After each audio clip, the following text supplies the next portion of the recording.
আসসালামু আলাইকুম, কেমন আছেন সবাই? আল্লাহর রহমতে আমিও ভালো আছি। আর এই তো আপনাদের সাথে কিছু শেয়ার করার জন্য চলে আসলাম। এটা হচ্ছে আমার এক ভাইয়ের বাড়ি। কিন্তু বাড়িতে লোকজন না থাকলে বাড়ির অবস্থা কেমন যে হয় দেখতেই পাচ্ছেন।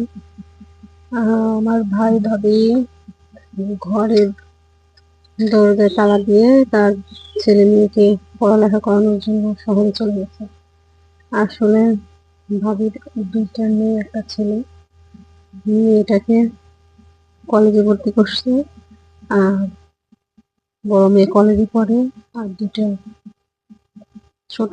তবে ওরা একটা মেয়ে এইটে পড়ে, আর একটা ছেলে ছোট। এই যে ঘর বাড়ি রেখে চলে গেছে তাড়াতাড়ি। আসলে বাচ্চা কাচ্চা মানুষ করার জন্য মানুষজন গ্রাম থেকে কোনো না কোনো এক সময় শহরে যেতেই হয়। ভাবি এতদিন, মানে ওরা আমার ভাবছি যে বড়, সে এসএসসি পাস করছে আমাদের এই গ্রামের স্কুল থেকে। তো ভাই যখন ও ভালো একটা কলেজে ভর্তি হতে পারছে, তখন মেয়েকে তো আর একা একা রাখা যায় না। এই জন্য সে মাকে মার সাথে করে নিয়ে বাসায় চলে গেছে। এখন সে বাসা ভাড়া করে বাইরে থাকে। আর এই যে দেখতে পাচ্ছেন কত সুন্দর চাল কুমড়ো ধরে আছে, আর গাছ তো দেখতেই পাচ্ছেন পুরো জানলা ছেয়ে গেছে। বাড়িতে মানুষ নাই, কিন্তু গাছ দিয়ে ভরা। অবশ্য ভাবি আসে প্রতি সপ্তাহ, না হলে 10 দিন পর পর আসে, এসে সব শাক সবজি যা আছে এখান থেকে তুলে নিয়ে বাসায় চলে যায়। উপায় নেই, কারণ ছেলে মেয়েদের পড়ালেখা করার জন্য এটা দরকার। চলে গেছে। এই যেখানে দেখেন অনেক সুন্দর ধুন্দুল ধরে আছে, এই যে কত সুন্দর। বলতে গেলে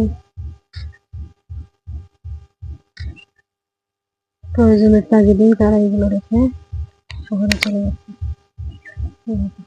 তাদের বাড়ি ঘরের অবস্থা এখন, বাড়িতে মানুষ না থাকলে যা হয় আর কি। এখানে সুন্দর সুন্দর গাছ, পেঁপে গাছ, যে পেঁপে গাছে কত পেঁপে ধরে আছে, সারি সারি পেঁপে গাছ। তারপরে এখানে লাল শাক লাগাইছিল, সেগুলো নষ্ট হয়ে গেছে। আর সবচেয়ে সুন্দর লাগতেছে এই জিনিসটা দেখতে পাচ্ছি, পাশাপাশি একটা দুইটা তিনটা চারটা ফুল দেখতে খুব ভালো লাগতেছে। আমার কাছে তো খুব ভালো লাগতেছে। আপনাদের কেমন লাগতেছে বলতে পারবো না, অবশ্যই জানাবেন। আর যেহেতু আমার ভাই ভাবি হচ্ছে পাশের বাড়ি, আমাদের বাড়ির পাশের বাড়ি, ভাই ভাবি ছেলে মেয়ের জন্য ভালোভাবে পড়ালেখা করে ভালো কিছু করতে পারে, সবাই দোয়া করবেন। সব দেখে চলে গেছে। আসলে এটাই, বাচ্চা কাচ্চা পড়ালেখা করাতে গেলেই এরকম পরিস্থিতি হয়ে যায়।